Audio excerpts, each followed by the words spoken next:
جنت میں حضرت آدم علیہ السلام اور حضرت حوا دونوں کو شجر ممنوع کا پھل کھانے سے روکا گیا۔ دونوں ہی اس حکم خداوندی کو بھول گئے اور وسوسہ شیطان سے اسی درخت کا پھل کھا بیٹھے۔ پھل کھاتے ہی احساس گناہ ہوا اور توبہ استغفار میں لگ گئے۔ اللہ جل شانہ نے معاف کر دیا، مگر مشیت میں زمین کو آباد کرنے کا وقت آ گیا تھا، کیونکہ تخلیق آدم کے وقت ہی بتا دیا گیا تھا کہ زمین پر ایک خلیفہ یا نائب تقرر ہونے والا ہے۔ اس لیے آدم اور حوا دونوں کو زمین پر اتار دیا گیا۔ روایت میں آتا ہے کہ آپ دونوں کا نکاح اللہ نے جنت میں کر دیا تھا۔ جب آپ دونوں کو زمین پر اتار دیا گیا تو ایک حضرت حوا کو جدہ میں اور حضرت آدم کو سری لنکا میں اتار دیا گیا۔ پھر ان دونوں کی ملاقات میدان عرفات میں ایک دوسرے کے ساتھ ہوئی۔ کہا جاتا ہے کہ جنت میں صرف دو انسان آدم اور حوا ایسے ہوں گے جن کی ناف نہیں ہوگی، کیونکہ ناف ماں کے پیٹ میں جنم لینے والے بچوں میں ہی ممکن ہے۔ اکثر تاثر یہ پایا جاتا ہے کہ اس دنیا میں سب سے پہلی وفات حضرت آدم علیہ السلام کی ہوئی، لیکن کچھ لوگوں کا یہ بھی خیال ہے کہ سب سے پہلی وفات حضرت آدم علیہ السلام کے بیٹے حابیل کی ہوئی، جسے قابیل نے قتل کیا تھا اور پھر ایک کوے کے بتائے ہوئے طریقے سے زمین کھود کر دفن کر دیا۔ سورہ الاعراف میں اللہ عز و جل نے حضرت حوا کے حمل کو یوں بیان فرمایا ہے، وہ اللہ ہی ہے جس نے تمہیں ایک جان سے پیدا کیا اور اسی کی جنس سے اس کا جوڑا بنایا تاکہ اس کے پاس سکون حاصل کرے۔ جب حضرت آدم علیہ السلام نے حضرت حوا علیہ السلام کو ڈھانپ لیا تو اس سے یعنی ہلکا سا حمل رہ گیا، جسے لیے وہ چلتی پھرتی رہیں۔ پھر جب وہ بوجھل ہو گئیں تو دونوں نے مل کر اپنے رب سے دعا کی کہ اگر تو نے ہم کو اچھا سا بچہ دیا تو ہم تیرے شکر گزار ہوں گے۔ مگر جب اللہ نے ان کو صحیح سالم بچہ دے دیا تو وہ اس کی بخشش و عنایت میں دوسروں کو اس کا شریک ٹھہرانے لگے۔ حضرت سعید بن جبیر رضی اللہ تعالیٰ عنہ سے اس آیت کی تفسیر میں مروی ہے کہ حضرت حوا علیہ السلام کو جب پہلی بار حمل ہوا تو آپ نے بوجھ محسوس کیا۔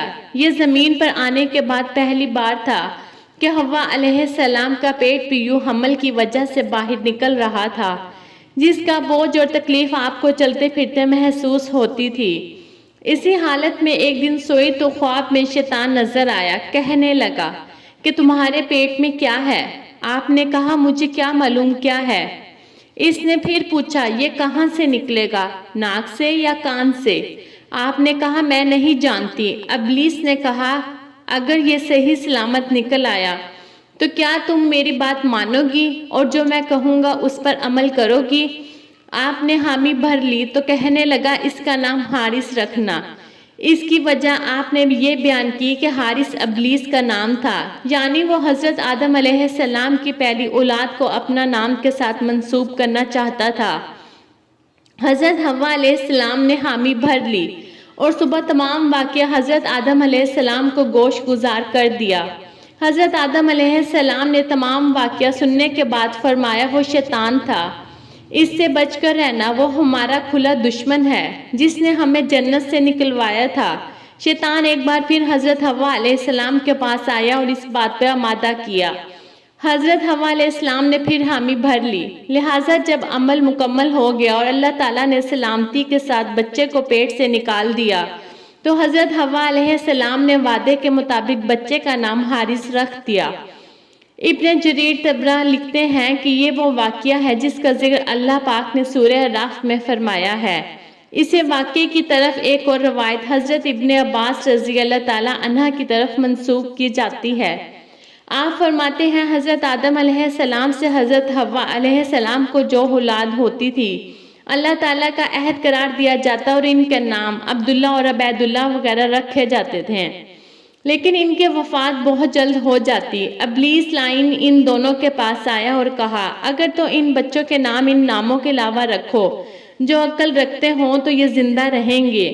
اس کے بعد ان کے ہاں لڑکا پیدا ہوا تو انہوں نے اس کا نام شیطان کے بتائے ہوئے طریقے سے الحارث رکھا۔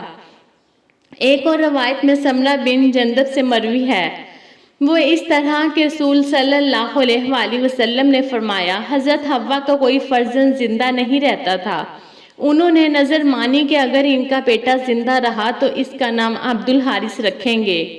ان کا بیٹا ہوا زندہ رہا تو اس کا نام انہوں نے عبدالحارث رکھا، اور یہ اصل میں شیطان کی وجہ سے تھا۔ ابن فضیل کی روایت میں یہ اضافہ ہے کہ شیطان نے کہا، اگر وہ صحیح سلامت نکل آئے گا جو تیرے پیٹ میں ہے، اور اگر تمہیں کسی قسم کا کوئی نقصان نہ پہنچے اور نہ ہی تمہاری موت کا باعث بنے تو کیا تم میری بات مانو گی؟ انہوں نے کہا کہ ہاں۔ اس پر شیطان نے کہا کہ اس کا نام عبدالحارث رکھنا۔ پس حوا نے ایسا ہی کیا، اور یہ ان کا شرک فی الاسم تھا۔ حضرت حوا علیہ السلام کا شرک فی الاسم سے متعلق حضرت سعید بن جبیر سے پوچھا گیا تو آپ رضی اللہ تعالی عنہ نے فرمایا، میں اللہ کی پناہ چاہتا ہوں اس بات سے کہ میں ان کے متعلق شرک کا دعویٰ کروں۔ البتہ جب حمل کا بوجھ محسوس کیا تو ان کے پاس ابلیس لعین آیا اور اس نے انہیں بہکایا۔ اس سمن میں ایک اور روایت ابن جریر طبرہ نے نقل کی ہے، وہ یہ ہے کہ حضرت حوا علیہ السلام کے ہاں ایک بیٹا پیدا ہوا۔ ان کے پاس شیطان آیا اور کہنے لگا کہ اس کا نام عبدہ رکھو ورنہ میں اس کو قتل کر دوں گا۔ حضرت آدم علیہ السلام نے کہا، تمہاری وجہ سے پہلے ہمیں جنت سے بے دخل کیا گیا تھا، اب کیوں ہم تمہاری بات مانیں؟ الغرض آپ نے شیطان لعین کی بات ماننے سے انکار کر دیا اور بچے کا نام عبد الرحمن رکھا ہے۔ اس بچے کو قابو کر کے قتل کر دیا۔ یہ پہلی ہلاکت تھی جو اس سرزمین پر ہوئی۔ دوسرا بچہ پیدا ہوا تو شیطان پھر آیا اور کہنے لگا اس کا نام نہ رکھو، مگر حضرت آدم علیہ السلام نے اس مرتبہ بھی شیطان مردود کی بات ماننے سے انکار کر دیا اور نومولود بچے کا نام صالح رکھا۔ شیطان نے اس بچے کو بھی اپنے قابو میں کیا اور قتل کر دیا۔ یہ زمین پر واقع ہونے والی دوسری ہلاکت تھی۔ اس کے بعد جب تیسرا بچہ پیدا ہوا اور پھر آیا تو کہنے لگا، تم صرف اس صورت میں اپنے بچے کو مجھ سے بچا سکتے ہو کہ اس کا نام عبدالحارث رکھو، جو کہ ابلیس کا پہلا نام حارث تھا۔ ابلیس نام تو مردود ہونے کے بعد دیا گیا تھا، اس بچے کا نام عبدالحارث رکھا گیا۔ دوستو، اگر آپ کو ویڈیو اچھی لگی ہو تو پلیز میرے چینل کو سبسکرائب کر کے ویڈیو کو لائک کر دیں۔